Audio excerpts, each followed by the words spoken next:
Lorsque l'arche était à Jérusalem, Salomon est allé à Gabaon pour adorer Dieu dans le tabernacle. 2 Chroniques 1, 3 et 4. Il n'y avait pas d'arche dans le tabernacle, mais c'était le tabernacle de l'assemblée de Dieu que Moïse, le serviteur de Dieu, avait construit dans le désert. Il avait une merveilleuse histoire et un système religieux très élaboré et imposant. C'est là que l'Éternel a rencontré Salomon. Loué soit Dieu, nombreux sont ceux qui ont pu le rencontrer à Gabaon, car dans ce lieu beaucoup de choses nous parlent de l'œuvre de son fils. Salomon y a reçu quelque chose et nombreux sont ceux qui ont reçu des bénédictions. Mais qu'a fait Salomon dès que sa demande a été satisfaite? Il est retourné à Jérusalem. Il a offert des holocaustes et des sacrifices d'action de grâce devant l'arche de l'alliance du Seigneur. 1 Roi 3,15.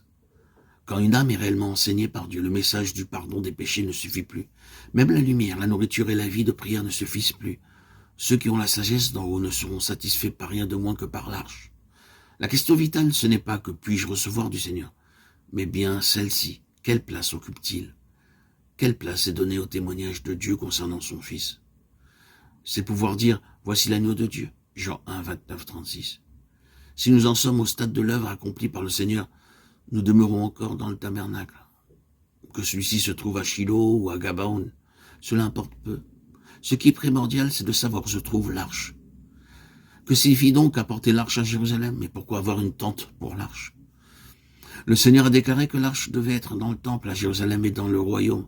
Mais c'est l'œuvre de chaque véritable David, de chaque vainqueur d'anticiper ce jour en y introduisant l'arche maintenant. Nous devons donner à Christ sa véritable place aujourd'hui. Nous ne pouvons pas mettre l'arche dans le temple maintenant, mais nous pouvons dresser une tente pour elle et la porter à Jérusalem. Tout cela, nous devons le faire en tant que principe de manière spirituelle. Tous les matériaux pour le temple furent préparés par David, quoiqu'il ne l'ait pas édifié lui-même.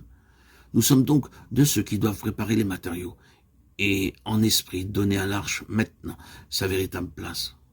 Ce qui caractérise le royaume de Dieu aujourd'hui et le royaume de Dieu lors du millénium, ce ne sera pas une question liée à la qualité, mais à la quantité.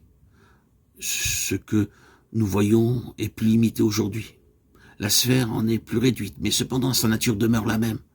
Cette œuvre se réalise dans la vie de certains individus maintenant, mais alors cela s'étendra au monde tout entier. Si je vis sous la souveraineté de Dieu maintenant, alors je suis aussi dans son royaume. Pendant le millénium, tout le monde devra vivre sous la souveraineté de Dieu, sous la seigneurie de Christ.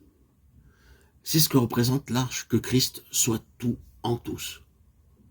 Le cœur de Dieu tend vers ce jour où les royaumes de ce monde deviendront le royaume de notre Seigneur et de son Christ. Le royaume de 1000 ans et le royaume éternel sont étroitement liés, car le millénium introduira le royaume éternel. Le cœur de Dieu est tourné vers le royaume. Vers quoi se tournent nos cœurs? Le royaume ne viendra pas automatiquement dans nos cœurs. Nous devons faire quelque chose pour l'introduire. Avons-nous dressé une tente à Jérusalem? Préparons-nous ainsi l'introduction de l'arche dans le temple lors du royaume de 1000 ans?